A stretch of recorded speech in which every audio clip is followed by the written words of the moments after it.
on to pick, well, we have early business to do here.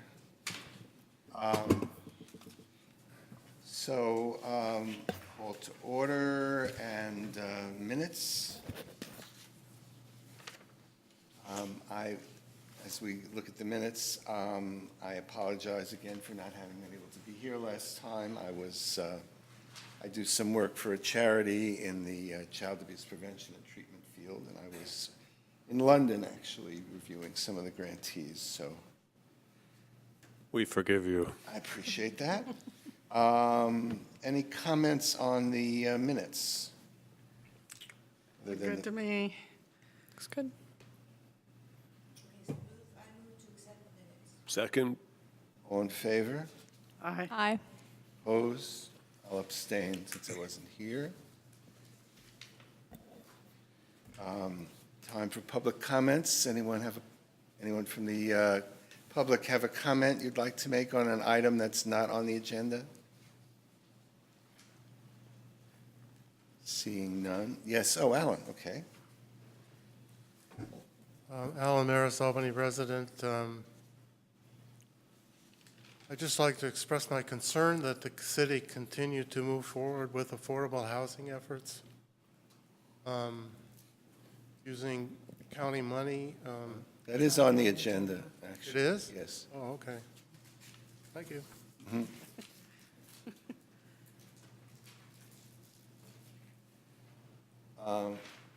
Anything, or do you, okay, thank you for coming. And announcements from committee members. Anyone have anything they'd like to report?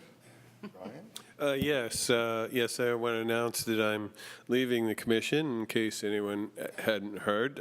It's been a great 2 years. We've accomplished a lot here. I feel like it was an opportunity to make a difference in the city. So there is a opening under Michael Barnes, and if there's anyone out there that's interested, this is a good opportunity to make a contribution to the city. I'm leaving the commission, not the mission, and I'll continue to work for social and economic justice in the city. You may even see me at some of these meetings, although unfortunately I do have a schedule conflict on Tuesday nights and will be traveling more, just like Bart. And I'm hoping to maybe join one of the lighter commissions in the city, maybe something in the arts department. Something like that. So again, thank you. It's been a pleasure serving with all of you. Thank you, Brian. We will Thank miss you. And we appreciate the service you provided and some of your great and useful ideas and move this along. So we'll be interested to see what you do next.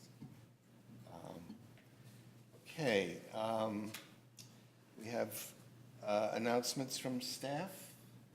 I have none. No announcements, okay. We have no presentation. Most of what we have today is unfinished business, reports, etc. So let's get started. The first item is the rent review ordinance. As you know, we had expected a report from Jeff Bonds this evening on progress. Unfortunately, there is no report. Isabel made every effort to reach him and was not able to, and he's currently on vacation. So I still think it's important that this be on the agenda, and I'm going to suggest it be on every agenda until some progress gets made. It's been more than a year, almost a year and a half, since the council initially entertained this item. And we understand that there was only one application made in the first round of RFPs. And Jeff felt it was necessary to continue looking, but I hope that the looking that's going on now is a little bit more active. And I'll open the floor for any comment.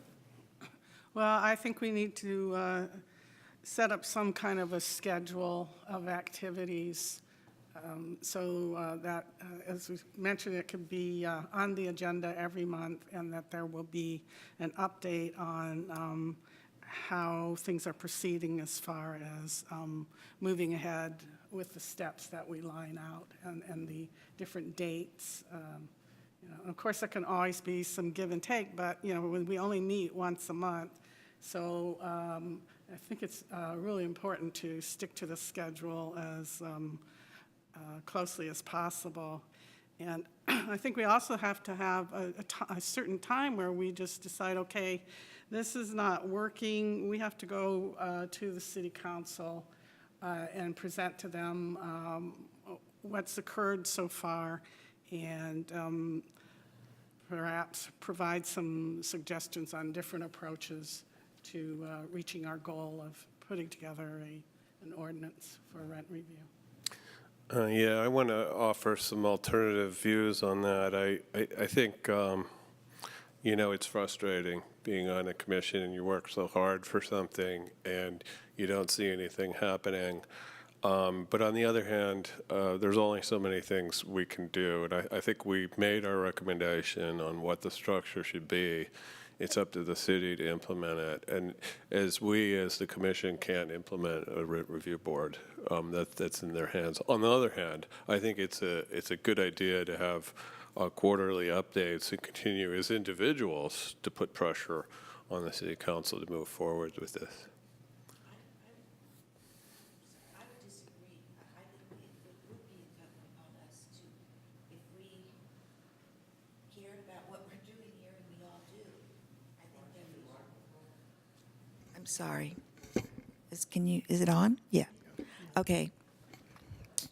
I disagreed with Brian. I think that as a commission, it would be incumbent upon it, especially something that really, I think there's things that make, the smoking ordinance on Solano, time would made a difference. Some things, time is of the essence or makes a difference, and some things it doesn't. This is one of those where time, every month that goes by, there's more people's rent being raised, stuff is going on, and so I think that we should, and monthly is not too often, but that's as often as we meet. So I agree with Kathy on that. I keep thinking back to the special that I saw on Channel 2, maybe 2 or 3 months ago, about the increase in homelessness in the Bay Area. And you notice, like if you go along Adeline and Ashby, where the BART goes back down underground, there's this patch of grass there that is now covered with tents. If you go into Oakland, under all of the underpasses, there are tents everywhere. People are camped out, and because one of the main reasons that this program arrived at is because they've been pushed out of their homes. They can't afford to, and it's not a coincidence that the rents have been going up astronomically, people are getting pushed out, and that they're homeless. And maybe some of the lucky people get to move to Antioch or to Tracy or something, as an alternative. But not everybody can even do that. So I think it's really an urgent matter, and that's what Pete said. He was the mayor at the time when the directions were given for the staff to create some type of a rent review measure or ordinance. And we see that it's just come to a halt. And I am personally committed to seeing that this continues to move forward. Isabel, what's the prospect for some action at the next meeting? I think the prospects are good. So Jeff will be back from vacation, and I hope that we will be able to provide an update at the December meeting. Do we know if he has information on some sort of timeline, or? No, I don't have any more information. Okay, because I think that is important, working as a commission with Jeff, to come up with kind of a concrete timeline, because other than that, we can, as individuals or a commission, put pressure on council, but I think until we have kind of a set of specific dates and goals that we're working toward, it's kind of hard to articulate exactly what we want and see real progress there. I'm going to suggest that we put this on the next agenda as an action item. Right, and, so that we can get a report, and if we don't get a report, so that we can take an action. sure. And I'll make note of the desire for a timeline and specific goals for the commission. All right, good. Yeah, and I think members of council are aware as well. I think there's a request for comment from the public. Oh, Okay. All right, well, then, that we'll proceed, and hopefully at the next meeting, we'll hear about some activity. If not, then we're going to have to take some action. Moving on to the beverage tax. Kathy and Margie, you attended the workshop. Could you give us a little report? Right. And your recommendations are included in the packet. Yes, exactly. Isabel, at very late notice, was very kind to put together this package for us. So it includes all the handouts from last night's meeting. It's a summary from Nicole Amagar. She's the Assistant City Manager, City Clerk. There's some information about how much revenue has been collected so far and the different reports that the three commissions and one public comment. So, you know the background for it because we put together the measure and it was passed last election with the purpose of reducing the amount of consumption of sugary sweetened drinks by children. And that it's actually already earned $160,000 after 6 months. So, you know, multiply by 2, it may earn as much as 320. There was pretty positive response when the council put a question to our tax advisor about revenue, and he indicated that he thought we were going to go over the anticipated $223,000 that was initially made. There was a presentations from Park and Rec, from our commission, and from Traffic and Safety, and you have those, and I'm not going to go over too much detail, just to say that there was some overlap for some of the different suggestions, and the one everybody made, everybody loved, including the city council, was the water filling stations. Yes. We really, really liked that idea. Some of them said they were fascinated with it. And also the repair of the fountains. Right. And somebody said we should make the fountains really cute, like they do in Disneyland, like maybe you drink out of a whale spout or something like that. And then another thing, another common thread in all of these was looking for different ways to engage the public or teach them about nutrition and/or provide physical activities or training for the public. But the Park and Rec and the Traffic and Safety really kind of focused a lot more on physical activities. And when I gave my presentation, I made note that reducing the amount of consumption of sugary sweetened drinks was the most effective way to prevent diabetes in children. I don't know if you remember when we had Jeffrey Ritter come here, and he said they drink that sugar, goes right into the system, it's absorbed, and it ends up creating what they call like a fatty liver, and that leads to the diabetes. And children are just really susceptible.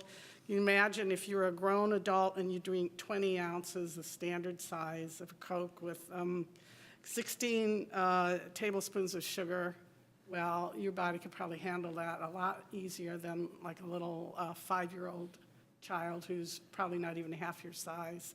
So the impact on kids is a lot greater. Plus, we want to teach them good habits. So there were some other suggestions from the public, like the folks from the Giltrap Garden were asking for funding to put towards their garden because some people think that combining gardening and nutrition is a good idea. The fire department was there asking for money for disaster preparedness. And they didn't try to connect nutrition with it, but a lot of people had these ideas where they were really like, they would say the keywords, and I'm onto that because I've done a lot of resumes. I know what keywords to toss, and so, but still there was a lot of good ideas. Then we had an opportunity to multi-vote, and before the meeting, somebody had put up descriptions of the different projects and programs that were suggested. And then everybody got 5 dots, and you could place as many dots on your preferred project, or you could spread them out on 5 different projects. And after the multi-voting, it came back to the council, but you could see up on the board that nutritional education and the water bottle fillers, fountains, got the majority of votes. And I was pleased to see that. But Peggy said, who's the mayor, the votes don't necessarily determine the decision of the council. The council didn't make a decision that night because they will be coming back to us after they've had some time to deliberate. And I'm not exactly sure what format. I don't think they really know yet what kind of format they're going to use. Okay. But here were some of the priorities that they put forward. Nick Pilch said education and water bottles.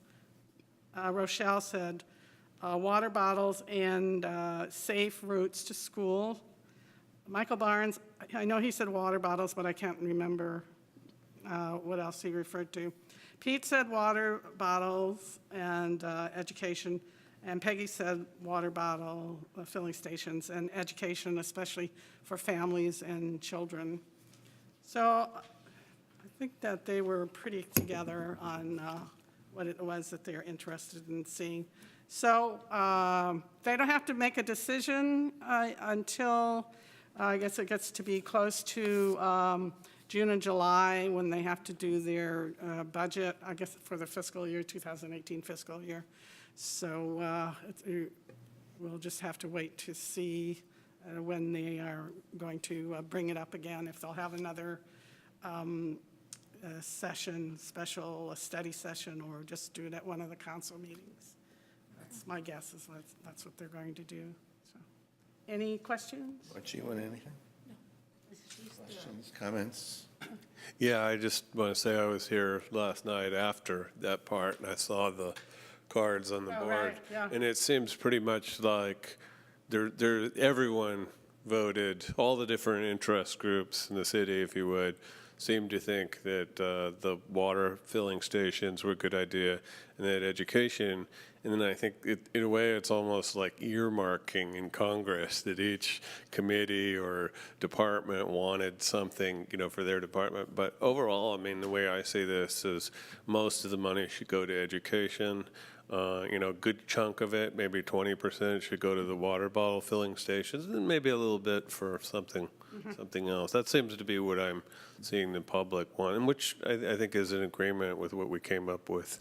Yeah, there here in the was, commission. actually, Isabel had put together some estimates on the cost. Let's see.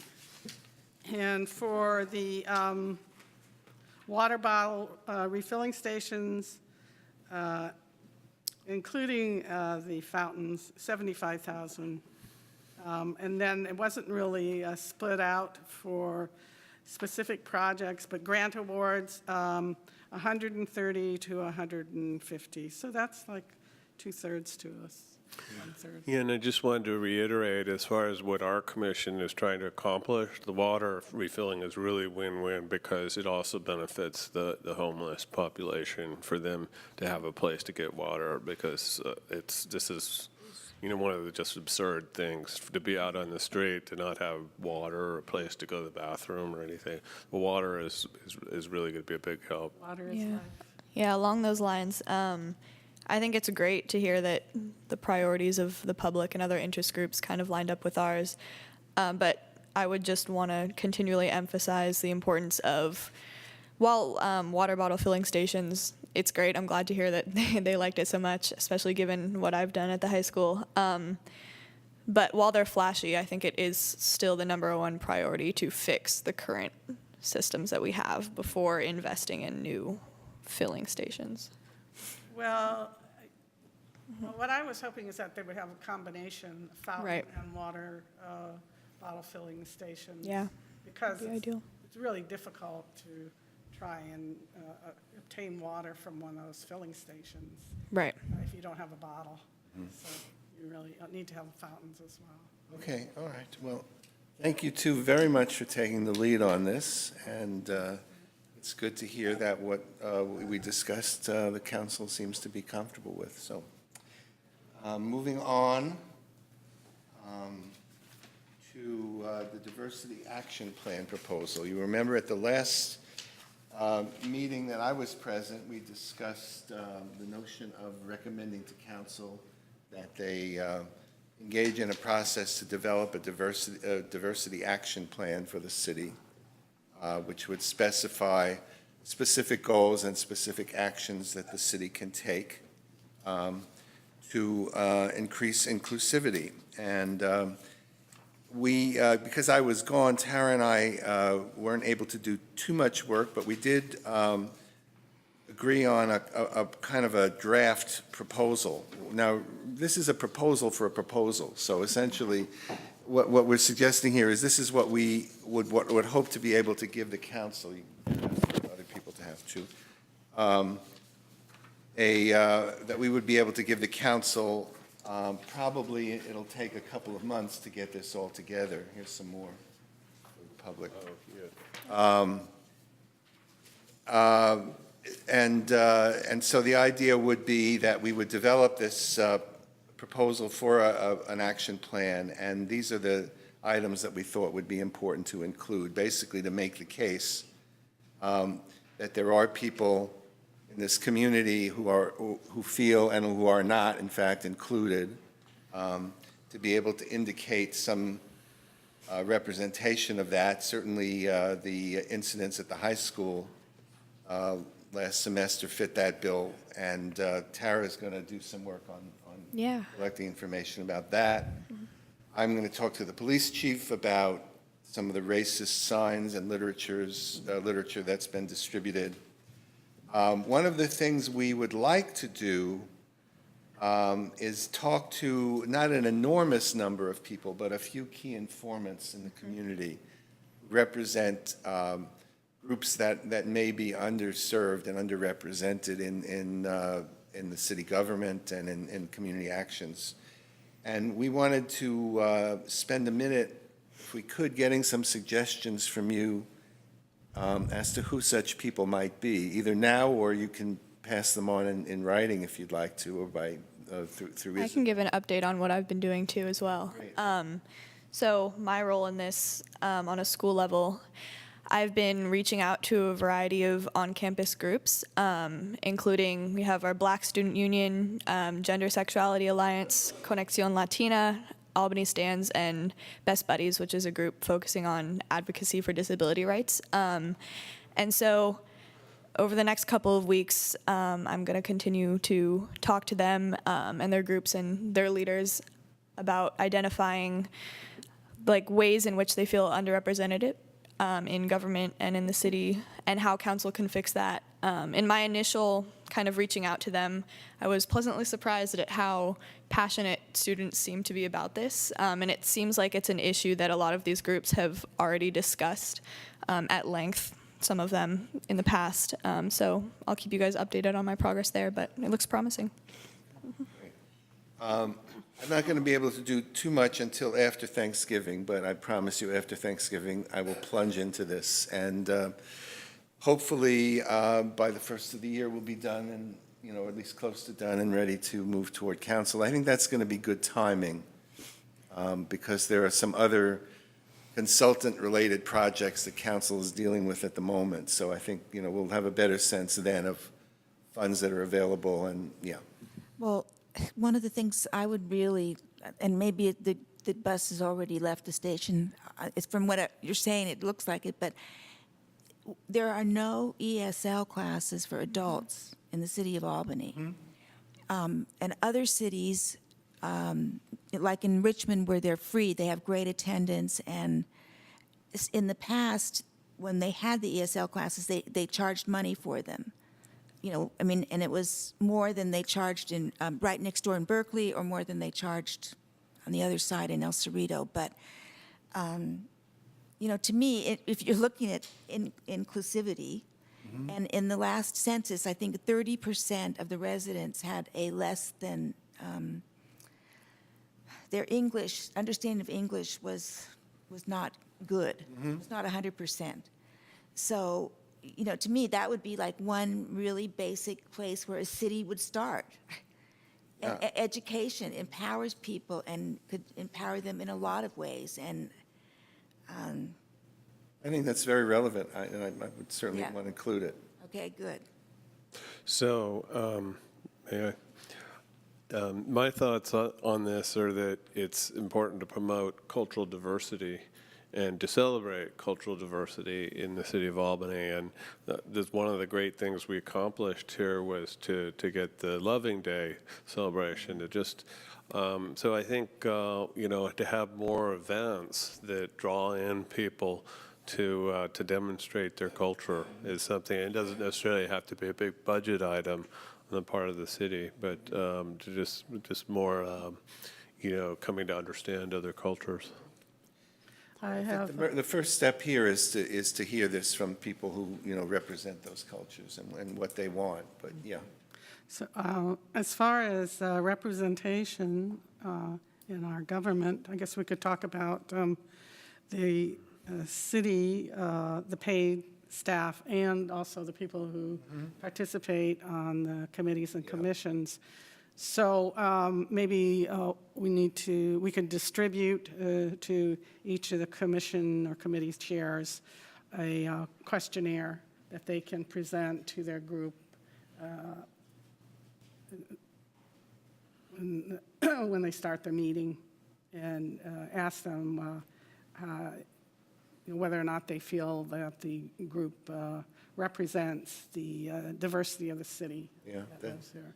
Seems to me that's a demographic issue that we can identify pretty quickly, and it isn't hard to tell that we're not very representative. Yeah, and we can get from the census, we can see what the census tells us Yeah. about Caucasians, Asians, African Americans, Native Americans. It's in there. Yep, absolutely. So one thing I would say about that is that we need more people to volunteer for commissions and for city council.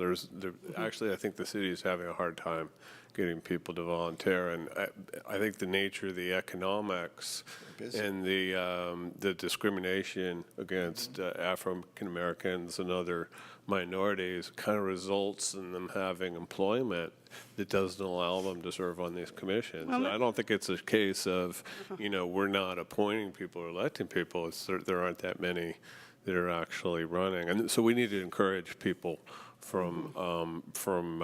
need to encourage a diverse pool of applicants. Well, let's proceed systematically and not get into solutions quite yet. Let's One see what thing I this- want to make sure that let's see what when the picture is when we get in, when there's a discussion of solutions, that the people who you know, who need that you know, to be represented are represented in the discussion. Otherwise, it's the same process again. So again, if you have suggestions about people who you think we ought to talk to, please give that information to me or to Tara or to Isabel. And I invite anyone here or anyone online, anyone who's watching, to get in touch with us if you have an opinion about this matter. Okay? Anything else, Tara, anything? Public comment, I'm sorry. Go ahead. That's fine. Yeah, sure.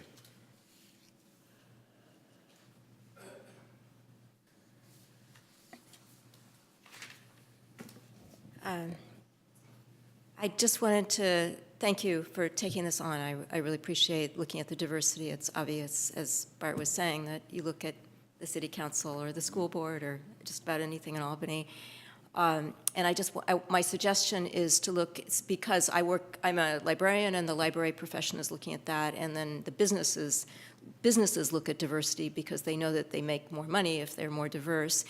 So I think there's a lot of best practices out there and how to approach this. There's a lot of people that have done it, a lot of articles, and I'd be happy to send you some links, or it's a topic that I've studied a lot, so because of my concern about my own profession. So anyway, I think there are a lot of people doing this work, and it is uphill work for sure, but I think there are steps that you could take that might help. Okay, thank you very much. Okay, moving on then.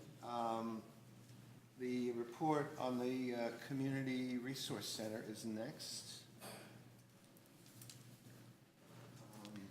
Before you get into that, I noticed there's this memo regarding the racist or hate incidents and Mayor McQuaid's statement. This is maybe, it's not quite a month old. Is this before we became a sanctuary city, or is this after? I think this is after. This was recent. Oh, okay. Yeah, this is part of the minutes from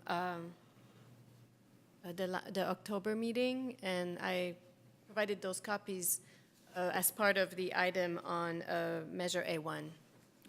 So it just so happens that, Oh, yeah, that's what it It is. just happens to be in that. Okay. It's, yeah, it just so Okay. happens to be part of those minutes as well, the statement.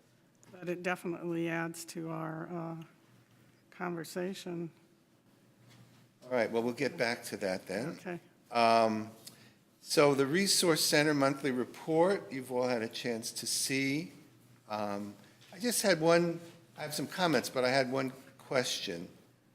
The numbers, in terms of unduplicated visitors, it says 7. Then there were duplicated visitors, 84. Now, about 40 of those were people who were there for the open house, so that doesn't count. That's correct, yes. But those 7 people represent 40 visits? Unduplicated visitors are 7, yes, basically, and the volunteers also, unduplicated volunteers. So the duplicated visitors is everybody who's come to the center, even if they've come more than once. Yeah. Yeah. Okay. So I just wanted to comment, I'm sure other people have comments to make, but I just was very impressed with the report. I haven't been able to spend as much time at the Resource Center so far because I've been traveling some, but I plan to volunteer there on a regular basis. But I'm very pleased to see that people are being helped and that this is being well documented. I'm impressed also by the number of people who are contacting Allison directly, and I think, yeah, you look at this, it may be that the role that Allison is playing is almost as important as the place, that we have now somebody in the city who's available to help, not only when the Resource Center is open, but other times as well. So, Has she been able to properly yield those concerns on her own time? well, it's not on her own time, it's time that, Still within. it's half-time, so it's Okay. beyond but yeah, and she That's good. documents in the report some of the help that she's provided to people who reached out through, not through the Resource Center, but directly.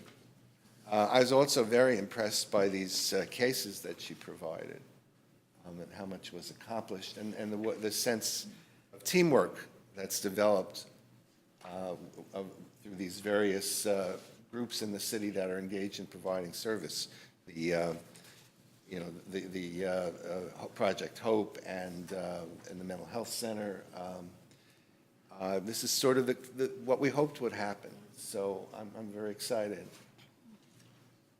Yeah, what we try to do with the report is to show everything that Allison does, not just because the Resource Center is open 2 mornings a week, but there's so many other things that Allison does outside of the Resource Center. So we wanted the report to also reflect all the good work that she's doing outside of the center. Comments? I was very touched by these case stories.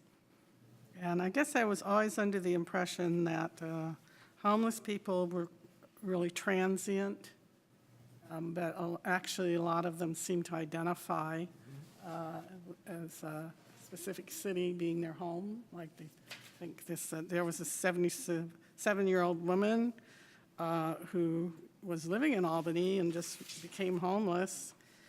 And I guess I feel a little bit guilty that, you know, when I saw these homeless people, I think I've almost gotten to the point where I could kind of like make them invisible or something. And I feel really bad about that. And now this is kind of like characterizing them or painting pictures of them as real people. And it makes you pay more attention, and I'm going to from now on. And but one thing, I met this homeless couple at 4th Street in Berkeley over the weekend. Their home burned down, not during one of the recent fires, but another fire. And they were in Portland, and they had to move down here because they were living in their car and they were getting too cold. They're still homeless after maybe 2 or 3 months of being here. So I wanted to give them some information about the resource center, and they were particularly interested in the showers. And I thought, oh, I don't know. I haven't memorized the times or the address. So we were going to get those postcards with the resource center information on them. Can we get that? Sure, yes. Okay, so Are they that's, done? Did we have updated Yes. ones? Yeah. they're done? They were available at the open house, and Flyers like this. yeah, Flyers are nice, but they could disintegrate. Aren't they gonna like pretty easily. update the ones that we had? I thought, yeah, okay. You had had, I think you had a small card kind of. Yeah. thing. yeah. So I had a small card for Albany Project Hope and a card for the Resource Center. Yes, and Allison now has her business cards, and in the back of her business cards are the Resource Center hours of operations and address. Could you bring us some of those? Sure, at the next meeting? Yeah. I think it would be great to have some of those available at the counter or in the lobby. We have so some. that- We do, I They're in think. the lobby. Okay. All in the lobby, yeah. Except for Allison's business cards, but we do have Yeah, you don't want to give that. we do have the half-size flyers. Yeah, that's what I'm talking about, something small that we could give, we could each kind of take some of them and give, because we run into homeless people all the time, and I'm sure a lot of them are be glad to find out about this. Can I say something about that? Sure. Jennifer Hanson Romero, who is the president of the Solano Association, Business Association, what she told me she does, and I think it's like really brilliant in some ways, is she keeps it like a few dollar bills, and if she sees someone, you know, who's down and out, she gets out a dollar bill and she gets out this flyer.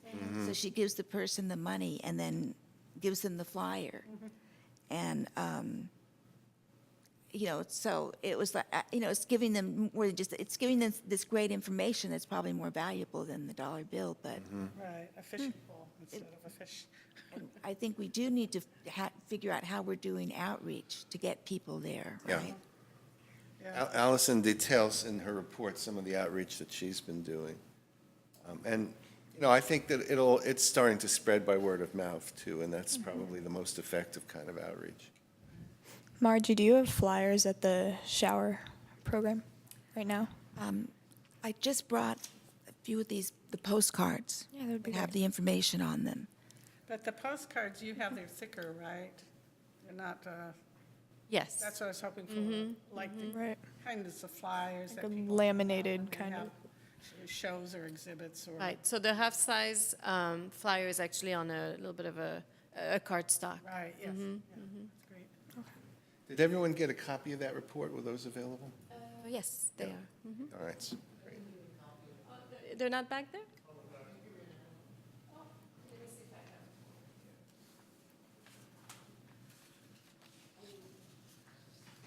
Okay, any other comments? Anyone, anything more to say about this? Yeah. Okay, Alan, are you, okay. Here you've been volunteering. So. Yeah, I'll just report on that. Alan Maris, Albany resident, member of Diverse Housing Working Group. So I've been fortunate enough to be a volunteer most days that the service has been provided. And I would say it's a very good start. I think you're all getting that message from the report. I just want to reinforce that it's been a great experience volunteering there. I'm very much impressed with Allison's skills and commitment. And we have some pretty regular volunteers from the community. I'm also impressed with their commitment as well. And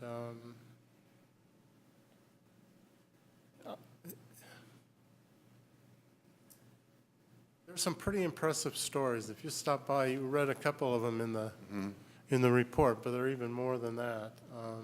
And I think we're really having a good positive impact on a wide range. We were talking about diversity earlier, on the diverse citizenry of our city. So I'm really impressed. So I look forward to seeing you, Bart. I'll be there. Thanks for your service, Al.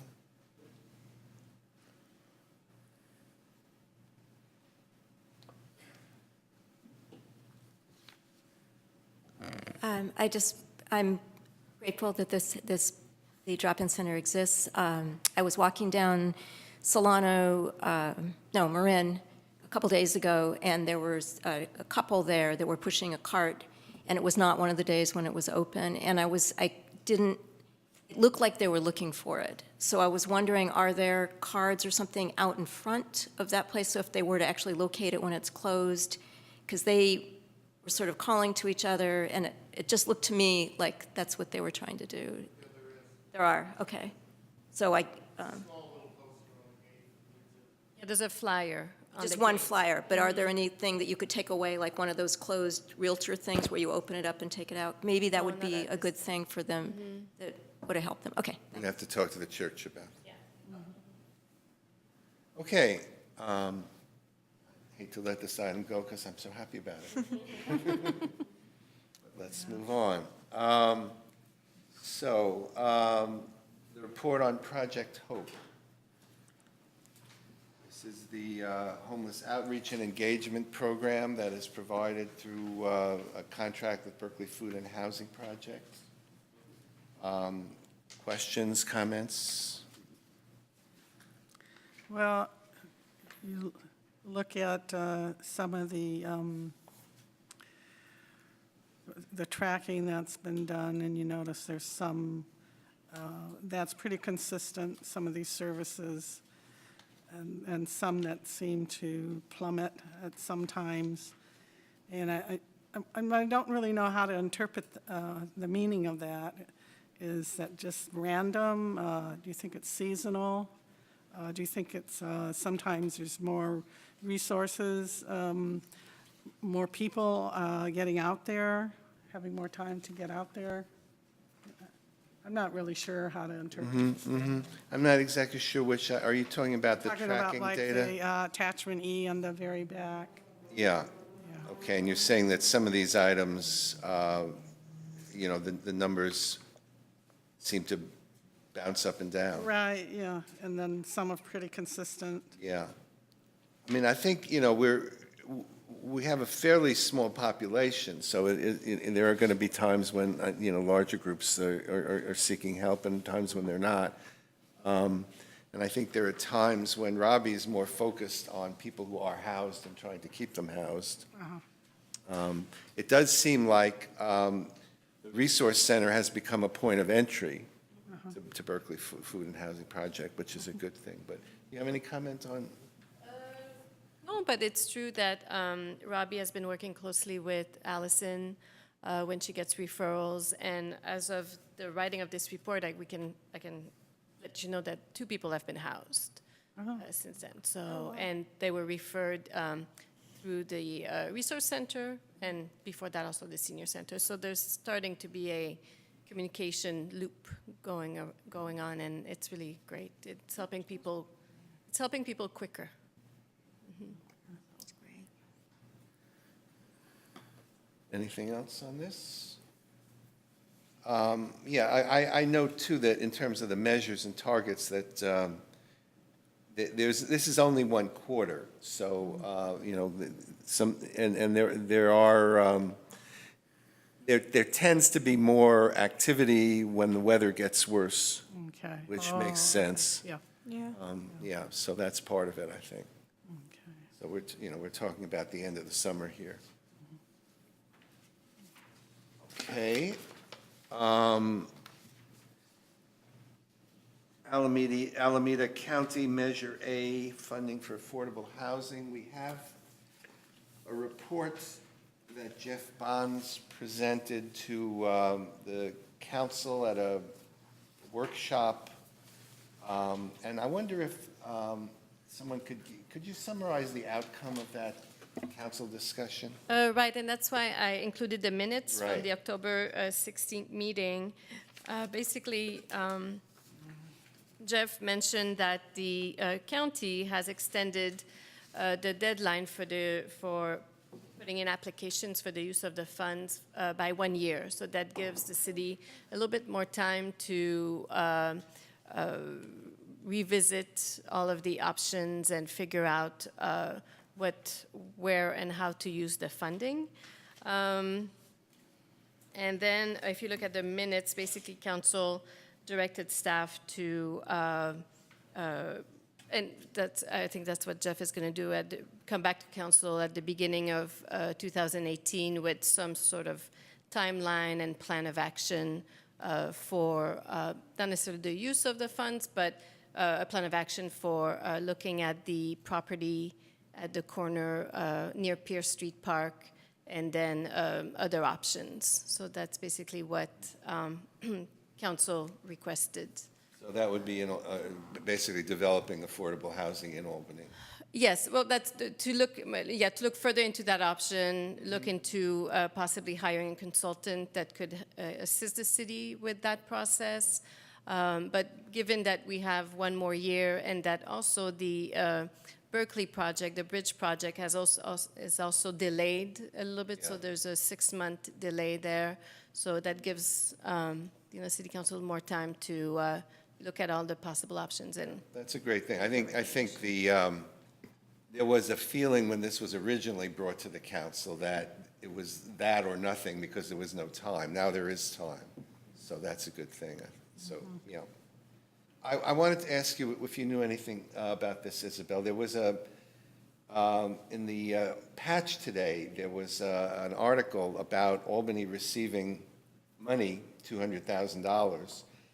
And there's a quote from Barbara Lee's office saying that the money would be for jurisdictional and homeowner rehabilitation projects. I don't know what that means. so the city, every city in the county receives an allocation of CDBG funding, and the city's allocation is this year's $85,000. I'm not quite sure where the $200,000 came from, and what that's used is for the rehab program, the homeowner rehab program. That is, the county currently administers that for the city.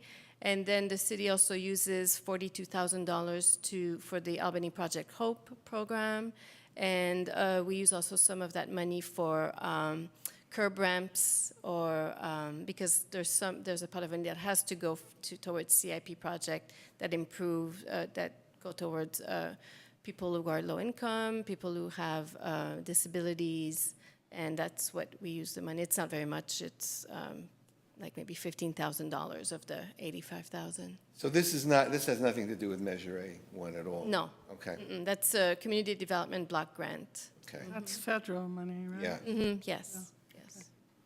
okay.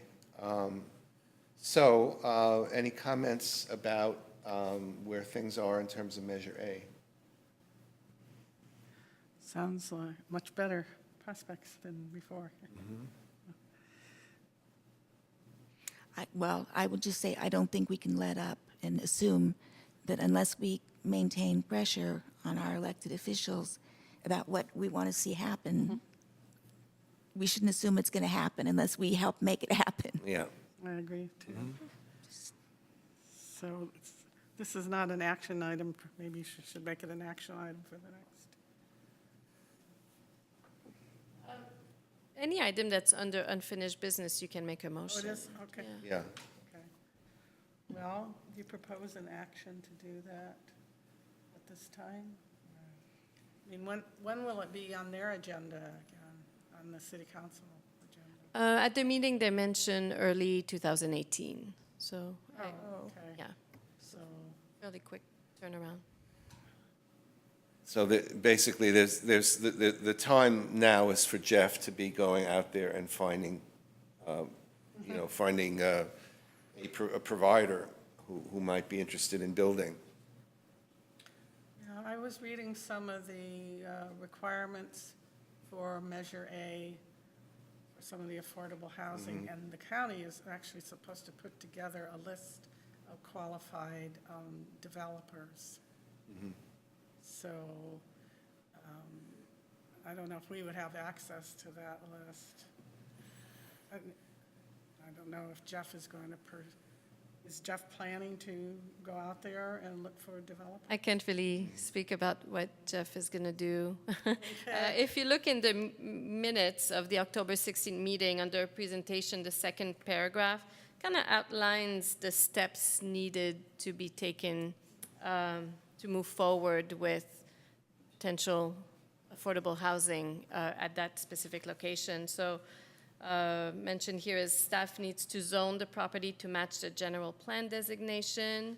In addition, the parcel needs to be subdivided for the Pierce Street Park use and for affordable housing use.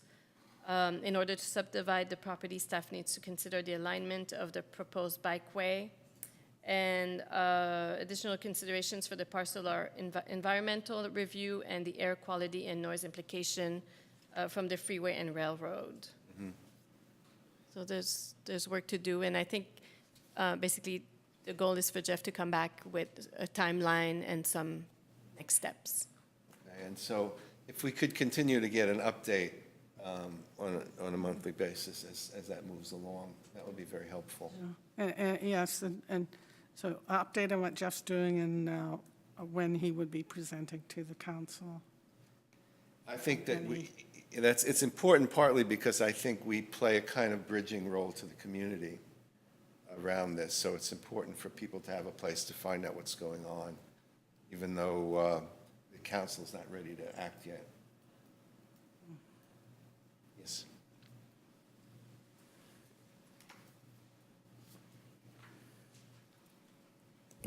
Alan Maris, Albany resident, member of the Diverse Housing Working Group. We've been around for about 5 years. Not much has been happening. And there's an opportunity for some development of diverse housing in Albany, including very low-income housing and affordable housing. The city has had a year to do something, and we've been sitting around for a year. I'm really concerned that nothing has, I wouldn't say nothing, but very little has been done in terms of developing a plan,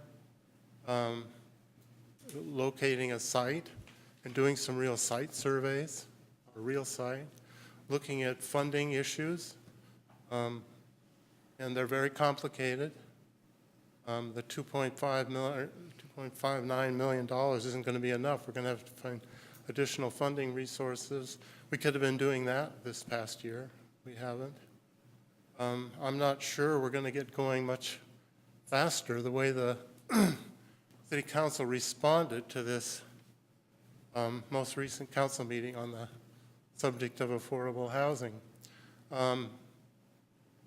They still seem to be focused on contributing our $2.5 million to the City of Berkeley for their project. And we have needs in our general plan for very low-income housing. Giving it to Berkeley is not going to address those needs. We have something like 80 to 100, 120 very low-income housing units in our general plan that we're responsible to develop. This is a great opportunity to address those needs in our general plan. And I'm really concerned that we're not moving very, very fast. And I think this group could apply the pressure. Diverse Housing Group is very much interested in applying pressure. And I think if we work together, or if Diverse Housing Group, Working Group continues to come to your meetings and speak, we're interested in developing a plan to present to the City Council. So we'll present it to you. It'll include looking at funding issues as well as a location, a site, addressing the needs of the general plan. So I think in the very near future, you're going to be hearing from the Diverse Housing Working Group, I hope. You have members here, at least 2 or 3 of us, 3 or 4 of us, yeah, well, good. I think So I'll that's, give them a chance to speak as well, but okay. a lot of concern in the community. In the last election, a homeless woman received over 1,000 votes for city council. Yeah. So there's support for that issue, at least That was for her. Amber, right? Yes. Right. Thank you. Thank you, Al. Good evening, I'm Julie Wakely Lynch, a member of the Diverse Housing Working Group and the pastor at St. Albans Episcopal Church. I want to echo what Alan said, and the A1 bond money is not all one thing. There are allotments based on population, that's the 2.5 million. There are also monies that can be competitive for creative housing solutions. And my concern is I'm not seeing a lot of creative thinking happening. And what I heard at the city council meeting was that one thing that has to be determined is whether or not the land that the city owns is actually suitable for building affordable housing on. And so one thing that has to be explored is, could that property be sold? Are there sites around, are there apartment buildings that the city could look at buying and deeding permanently for affordable housing? And we don't have to reinvent the wheel because the East Bay Housing Organization is an incredible umbrella that works with all kinds of housing developers, housing providers, public agencies, and they have a person on their staff who is a policy expert. There are a lot of resources out there, and I think, one of the reasons that the Diverse Housing Working Group came together was because we were here at a study session, and Jeff Bond kind of said, well, I wish that we had the time and the people and the resources to do this, and we all kind of said, we're right here. And we worked together with him to become policy experts on the housing element, and we wrote it, basically. And so, we're pretty engaged in this. The shower program was started by and is run by people in this group. But that's a really beautiful, tangible piece, but it's not putting anybody into permanent housing. So I would really ask you folks to use the leverage that you have to continue to put pressure on this, because I have been told, gosh, this never used to be anything that was discussed in Albany because we didn't think anyone cared. And we only work on stuff people care about. So. We hear you, and we'll be happy to work with you as we move forward on this. Yeah. Any other comments? Okay, so this will be on the agenda for the next meeting, for an update. Okay. The last item is, well, not the last item, but the next to last item is the Echo Housing Report. This is the landlord-tenant counselor program that, I don't know how much we pay for this. Do you know offhand? So basically, the city of Albany is part of the urban county, and for CDBG funding allocations. And what the county does is it takes $85,000 from the top I see. to fund eco housing services for the cities in urban county and unincorporated Alameda County. One thing I would ask is whether, this is basically a county report. Yes, so we receive the county reports on a quarterly basis, and I forward them to you Yeah. for your information. But it isn't disaggregated, so it's impossible to tell what part of this is Albany, except for one item Right, shows for. right, exactly. Yeah, but we don't know for what. There's a sheet, there's a table.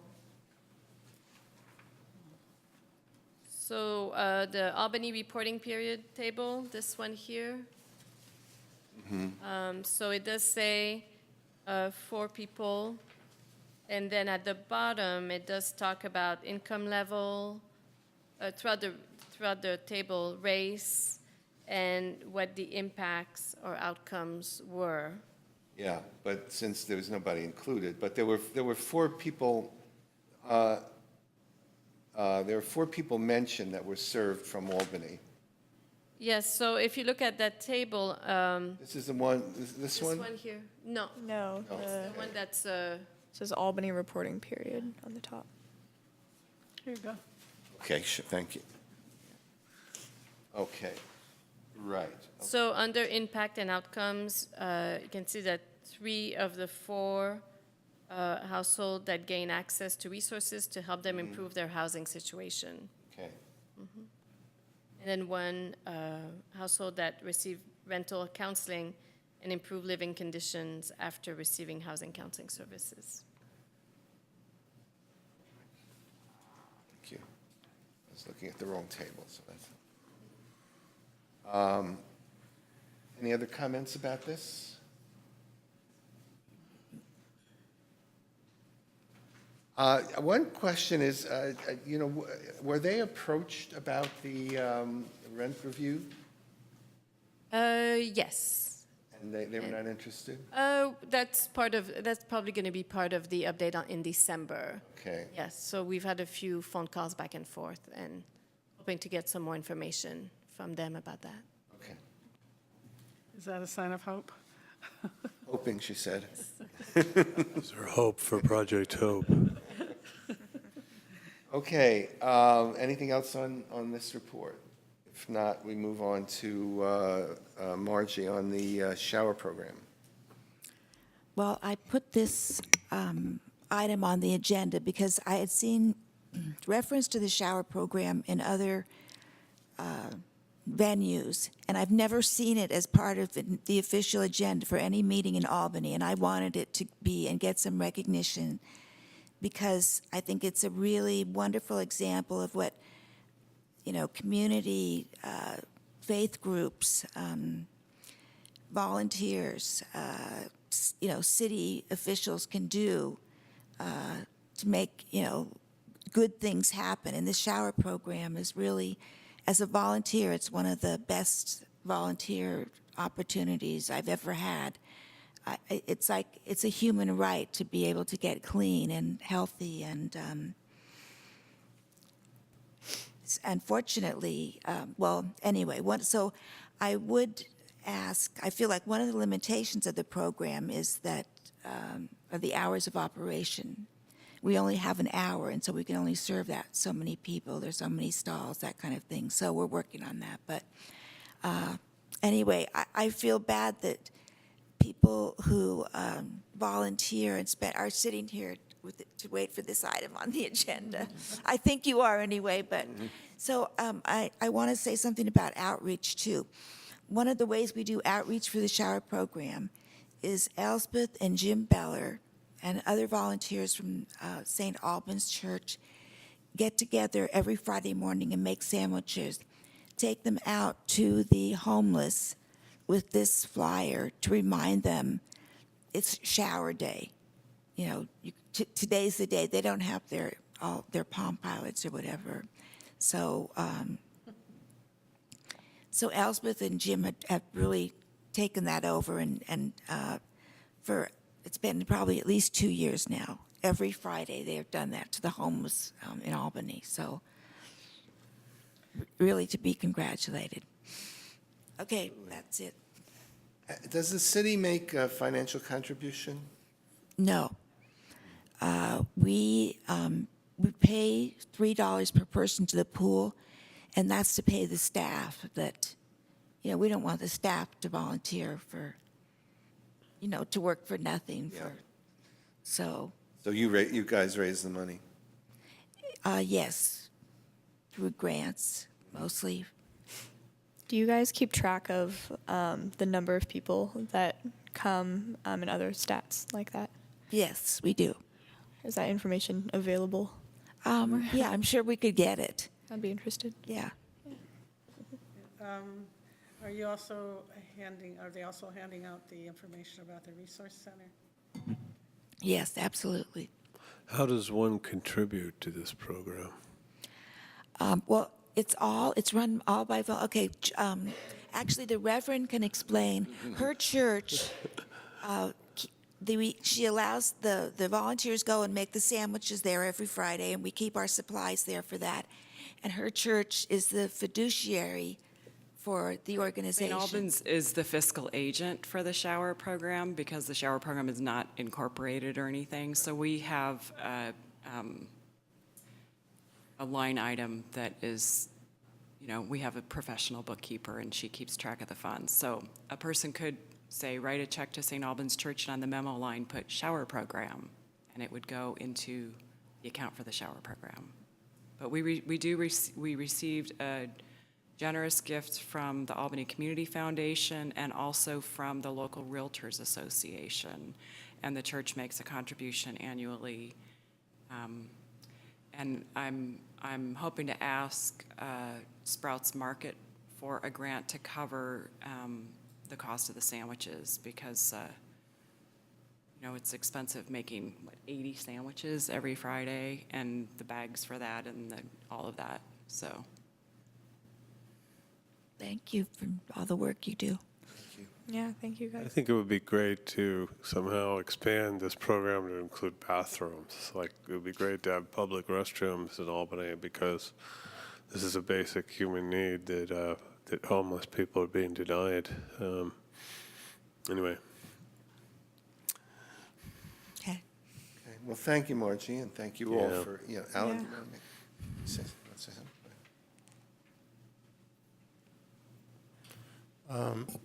Margie thanked everybody. I want to thank Margie. She comes almost every day. She brings great baked goods for the volunteers as well as the clients. We get about 12 or 15 people at the showers every day of that one day of the week that we provide the showers. I think you said the Community Foundation, yeah, because they contribute to the cost of the showers as well. So it is a community effort. And thank you again, Margie. Thank you. It's very impressive, and it's one of the things I love about Albany, is that we actually can get ourselves together and do things. Our size allows that more than some places, so that, and I see a very nice network of services evolving between the showers and the Resource Center and the Project Hope. It's like we really have the beginnings of a social service network.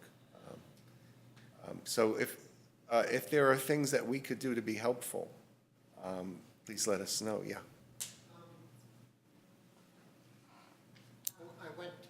This is Jim Beller with DOG also. I went to Coffee with the Cops a couple of weeks ago. And the police I talked to were talking about their new attitude towards homeless people and how they weren't going to be running people out of town quite so much, and that they wanted to have positive interactions with people. And I thought it would be great if we could have all of our resource center and shower program information on cards for the police to have and pass out. Oh, wow. That's a great That's a idea. really good idea. Let's talk to Allison about, We need a stack. That's fantastic. we can do that. Maybe we could tape them to the benches too, because those are, I just wanted to add that I've talked to the police chief about this a couple of years ago, and I keep these in my pocket, and this is your rights with the police from the ACLU, and I give them out whenever I give out $1. I also hand them one of these, but it would be cool if the police would also, I would love to see the police officers hand these out too. Okay. I think that's it, except for the future agenda. The one item that we haven't touched, well, there are two items on the list, on the long-term list, that haven't been touched on. Aging in place, I believe Yeah. you were planning on doing something on Yeah, that. so I've asked the senior services supervisor to prepare a presentation on the senior Senior Center Services and Activities. So hopefully you'll be able to come at the December meeting. Okay. And also Allison will come to the December meeting also and present on the Resource Center. Great, great. There was a thing here about the Albany Democratic Club, and I wasn't privy to that, so I don't know what that is. Oh, I can talk about that, actually, if you want. I was just there, and they had a community forum on serving in commissions. Is that what you're referring to? Follow up. Because I brought that up at the last meeting. Yeah. Okay, and I had been hoping that we'd be able to talk about this at the commission, but I actually went and spoke for 5 minutes before the meeting, and it's basically was a group of people, individuals from different commissions on a panel discussion, trying to encourage more people to volunteer for commissions, and there are several openings on commissions. It's a challenging thing for the city, I think, to get people to take this time out of their schedule. So I would suggest you do that, yeah, if at all possible, to give that input. This is an ongoing thing? No, but I think it would be good for the commission to just at some point in time talk about, what people, what you've gotten out of volunteering on the commission and why you did it. And Sure, we could certainly do that.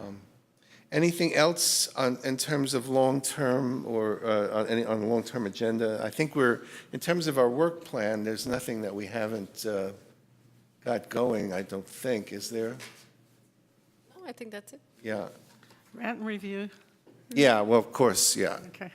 And it's going to be in action, I don't. yeah, and A1, And and anything else for the Inclusivity. next- And the inclusivity, we're gonna do yeah, action for Right. that, yeah. right.